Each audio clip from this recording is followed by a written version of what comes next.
Dihamburkan kemana dan kepada siapa uang tersebut oleh Tante Mirna? Apakah itu untuk mempengaruhi persidangan ini? Yang mulia, dalam hati kecil saya merasa takut karena melihat kedekatan hubungan antara jaksa penuntut umum dengan keluarga Mirna.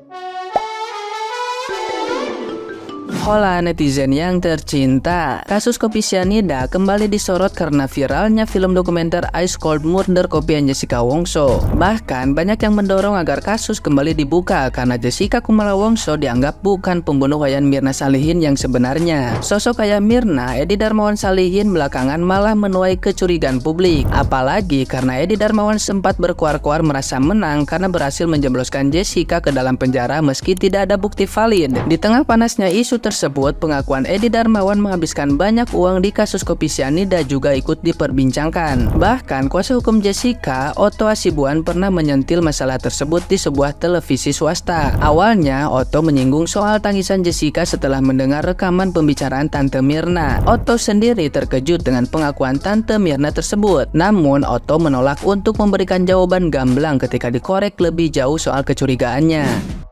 Satu keluarga Mirna itu menuduh Anda adalah pelaku atau yang menyebabkan kematian dari Mirna. Iya. Apa yang Jessica katakan ketika itu? Saya pertamanya bingung. Ya saya bilang deh, dia mengatakan kalau saya yakin pasti itu teman dekatnya yang melakukan. Ada kok CCTV-nya yang merekam kalau temannya itu menaruh sesuatu di minuman Mirna. Ngomongnya seperti itu.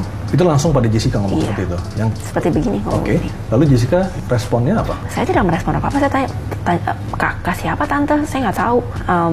Si tantenya langsung ngomong, oh iya ntar juga pasti terungkap semuanya. Saya ini publik figur terkenal, katanya begitu. Saya berasa diteror. Saya benar-benar nggak nyaman. Itu di rumah duka. Nah sejak itu saya udah mikir, udahlah saya nggak, mendingan gak usah ke pemakaman. Kalau emang ada satu orang yang bilang begitu dan semuanya percaya sama orang itu, buat apa saya kesana malah membuat orang jadi nggak enak perasaannya. Ya saya kan tidak berbuat ya, jadi saya nggak tahu buktinya itu bukti apa. Sebenarnya saya mikirnya begitu. Tapi ya karena saya udah punya kuasa hukum, kalau misalnya terjadi ada masalah atau terungkap sesuatu yang mungkin hasil rekayasa atau apa, saya kan tidak tahu sekarang ini tuh tepatnya apa. Tetapi mendekati akhir dari persidangan ini, ada setitik keraguan di dalam hati saya, terutama pada saat saya melihat tayangan wawancara tantenya Mirna yang mengaku telah menghamburkan uang untuk persidangan ini. Dia juga yang mengintimidasi saya di rumah duka pada saat saya dengan tulus ingin mengucapkan bela sungkawa. Hanya 3 hari setelah kematian Mirna, dia dengan lantangnya mengatakan kalau ada yang melihat temannya Mirna menaruh sesuatu di kopi dan ada rekaman CCTV-nya sebagai bukti. Faktanya dia berbohong, karena memang saya tidak pernah menaruh apapun di kopi yang diminum Mirna. Hal ini membuat saya tidak berani datang ke acara pemakaman Mirna. Dalam hati saya bertanya-tanya, dihamburkan kemana dan kepada siapa uang tersebut oleh Tante Mirna? Apakah itu untuk mempengaruhi persidangan ini? Yang mulia, dalam hati kecil saya merasa takut karena melihat kedekatan hubungan antara jaksa penuntut umum dengan keluarga Mirna yang beberapa kali diperlihatkan di pengadilan.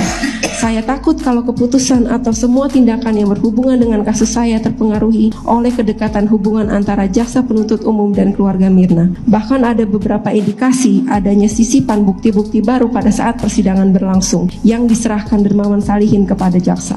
Saya tidak menuduh kalau ada orang yang intervensi di persidangan ini. Saya pun tidak menuduh kalau ada orang yang menerima tawaran apapun, karena saya mengerti bagaimana rasanya dituduh. Tetapi saya hanya ingin menanyakan ini kepada dirinya. Apakah ini yang Mirna kehendaki? Apakah ini legacy atau kesan yang Mirna mau tinggalkan? Bagi mereka yang mengenal Mirna seperti saya mengenal dia, mereka akan tahu jawabannya. Saya sungguh sedih kehilangan sahabat Mirna, dan saya harus menderita dengan menjalani persidangan ini. Saya menaruh pengharapan kepada majelis hakim yang mulia, dan saya juga ingin menggunakan kesempatan ini untuk memohon kepada Bapak Presiden Republik Indonesia yang saya hormati. Saya sebagai rakyat Indonesia dengan sepenuh hati memohon agar Bapak Presiden dapat memperhatikan hak saya untuk mendapatkan sebuah peradilan yang seadil-adilnya, yang berdasarkan bukti persidangan yang nyata tanpa adanya intervensi dari pihak manapun. Tolong Bapak Presiden cegah jangan sampai ada pihak-pihak yang mengintervensi peradilan ini. Saya tidak pernah menaruh racun di gelas kopi seperti yang dituduhkan kepada saya. Kalau ada fakta persidangan yang membuktikan kalau saya adalah seorang pembunuh, maka saya rela untuk dihukum seberat-beratnya. Namun faktanya tidak ada bukti tersebut dan tidak akan pernah ada, karena saya bukan seorang pembunuh. Saya dan kita semua tahu Mirna sudah tidak ada. Saya sedih kehilangan sahabat, tetapi kenapa meninggalnya Mirna harus saya yang dituduh membunuh dan bertanggung jawab? Maka saya akan tetap berjuang sampai titik darah terakhir untuk keadilan dan kebebasan saya.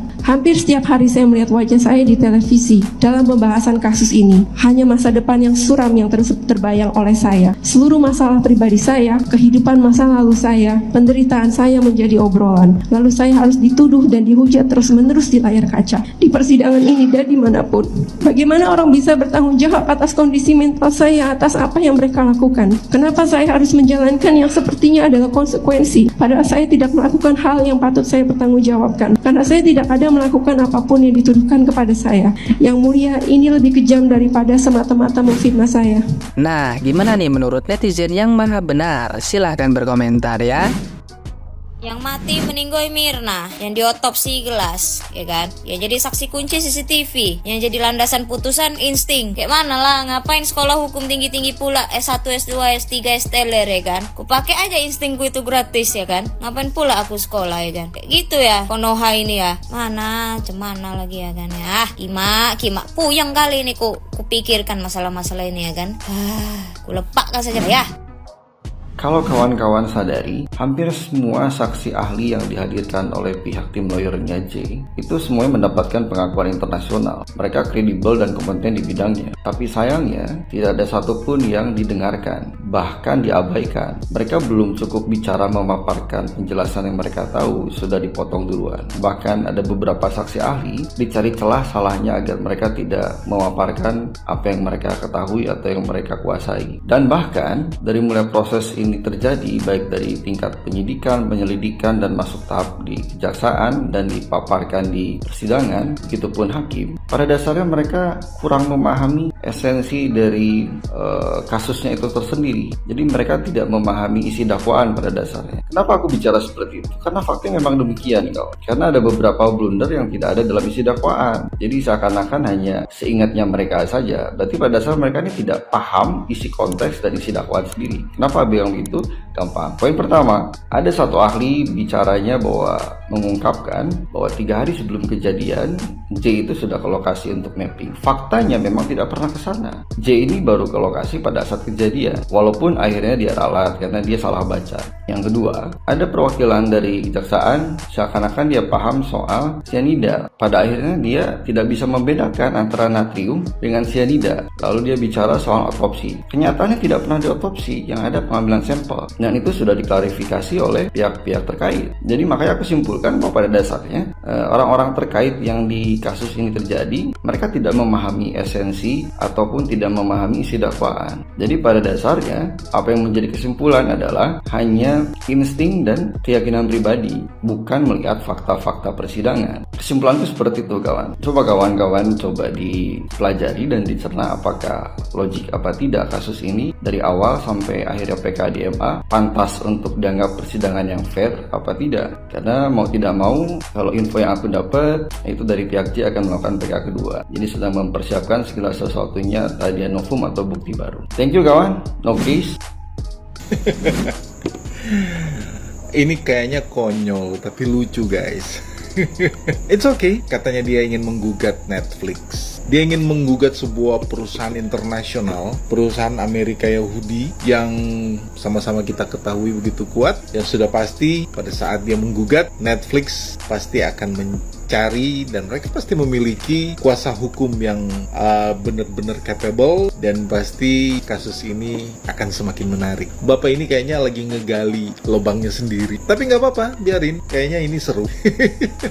Karena dengan diangkat kembali, dengan muncul kembali kasus ini, mereka-mereka yang kemarin-kemarin yang sok jagoan, yang koboi-koboi cengeng itu pasti akan muncul kembali. Mereka yang melegalkan, memuluskan masuknya kasus hingga bisa sampai ke peradilan, dan akhirnya keputusan oleh peradilan di pengadilan segala macam itu, mereka orang-orang yang pasti akan terseret semua nantinya. Ini akan seru banget guys, kita tunggu tanggal mainnya dan kita dorong terus, kita up terus, dan kita akan sama-sama menyaksikan kebahagiaan yang kita harapkan buat Jessica. Tuhan menyertai Jessica ya. Nah lo, jelas kan tidak ada otopsi, keluarga setuju, dan pihak kepolisian dengan tegas menyatakan kalau tidak ada otopsi, case closed. Setelah 6 tahun, kenapa ada tersangka bahkan sudah dipenjara? Dan dari mana pihak kepolisian mempunyai data dan mengajukan itu dia dilimpahkan ke pengadilan? Jadi ini cerita apa ya? Kok kayaknya jadi cerita dongeng? Yang didongengin itu rakyat Indonesia, terus yang dapat manfaat dongengnya itu dia ya kalian-kalian itu. Ngorbanin orang nggak tanggung-tanggung, naikin diri sendiri, orang lain digencet kayak gitu. Itu penzoliman dan itu ada waktunya. Tuhan akan bekerja buat kalian. Ingat. Ting. Penting mengetahui siapa dari Myrna, tapi jauh lebih penting untuk mengetahui siapa dalang di balik semua drama ini. Oke? Please, ini kasus jangan sampai lolos. Sekali lagi gue bilang, kasus ini jangan sampai lolos guys. Oke? Karena di kasus-kasus sebelumnya yang mungkin mempunyai segudang drama, pasti orangnya ini juga. Sekali lagi gue ingetin, jangan sampai lengah guys. Oke? Jangan sampai lemah. Jangan sampai kasus ini itu tertutup sama kasus lain. Oke? Ditambah lagi banyak orang-orang penting yang berbaik hati dan jujur yang mau membantu kasus ini. Misalnya kan kayak kemarin itu ada Bapak Abimanyu, ahli digital forensik, ya kan, yang membahas tentang ketidakwajarannya CCTV yang dipertampilkan di persidangan. Terus yang baru lagi ini ada Bapak Kamarudin Simanjuntak, ya kan, pengacaranya dari Kak Richard Eliezer. Jadi bukan gak mungkin kasus ini dibuka lagi. Sangat mungkin, sangat-sangat mungkin. Oke? Kasus Ferdy Sambo aja bisa, masa ini gak bisa? Terkadang untuk menyadarkan instansi pemerintah memang harus diketok dulu guys. Memang harus rame, harus diketok dulu kepalanya baru sadar. Bayangin aja kalau misalnya dalang dari kasus ini tuh ditemukan. Gila, kasus-kasus yang lain pasti naik. Kebusukan yang memang sudah mengakar pada pejabat-pejabat atau instansi di pemerintahan Indonesia pasti satu persatu akan terbongkar. Mungkin sebagian di antara kita pasti ada yang bilang gini, FYP-nya ini aja, Jessica Myrna, kopi cyanida. Dengar, kalau kasus ini udah redup, udah nggak ada harapan lagi. Karena untuk menaikkan kasus-kasus yang udah lama itu susah guys. Misalnya kasus kilometer 50, ya kan? Sebenarnya gue lagi nunggu program Najwa Shihab, cuman gak muncul-muncul.